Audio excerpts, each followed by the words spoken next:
ಸಾಮಾಜಿಕ ಜಾಲತಾಣದಲ್ಲಿ ಪೋಸ್ಟ್ ಒಂದರ ಕೆಳಗೆ ಸಪೋರ್ಟ್ ಮಾಡಿ ಬ್ರೋ ಉಳ್ಳಾಲ ಮಸೀದಿ ಹತ್ತಿರ ಬಾಂಬ್ ಬ್ಲಾಸ್ಟ್ ಮಾಡುತ್ತೇನೆ ಎಂದು ಕಮೆಂಟ್ ಹಾಕಿದ್ದ ಆರೋಪಿಯನ್ನು ಉಳ್ಳಾಲ ಠಾಣೆಯ ಪೊಲೀಸರು ಮಂಗಳವಾರ ಬಂಧಿಸಿದ್ದಾರೆ. ಬಂಧಿತನನ್ನು ಉತ್ತರ ಕನ್ನಡ ಜಿಲ್ಲೆಯ ಭಟ್ಕಳ ತಾಲೂಕಿನ ಜಾಲಿ ದೇವಿನಗರದ ಶಂಕರ್ ಮಸ್ತಪ್ಪ ಮುಗೇರ್ ಎಂದು ಗುರುತಿಸಲಾಗಿದೆ.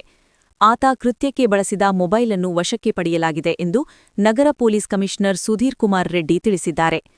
ಇನ್ಸ್ಟಾಗ್ರಾಂನಲ್ಲಿ ಬೇರೊಬ್ಬರು ಹಂಚಿಕೊಂಡ ಪೋಸ್ಟ್ಗೆ ಆರೋಪಿಯು ಶಂಕರ್ 11916 ಎಂಬ ಖಾತೆಯ ಬಳಸಿ ಸಪೋರ್ಟ್ ಮಾಡಿ ಬ್ರೋ ಉಳ್ಳಾಲ ಮಸೀದಿ ಹತ್ರ ಬಾಂಬ್ ಬ್ಲಾಸ್ಟ್ ಮಾಡ್ತೀನಿ ಎಂದು ಕಮೆಂಟ್ ಹಾಕಿದ್ದ. ಈ ಪೋಸ್ಟ್ ವೈರಲ್ ಆಗಿತ್ತು. ಈ ಬಗ್ಗೆ ಉಳ್ಳಾಲ ಠಾಣೆಯ ಪೊಲೀಸರು ಸ್ವಯಂ ಪ್ರೇರಿತವಾಗಿ ಪ್ರಕರಣ ದಾಖಲಿಸಿದ್ದರು. ಇದೀಗ ಆರೋಪಿಯನ್ನು ಅರೆಸ್ಟ್ ಮಾಡಿದ್ದಾರೆ.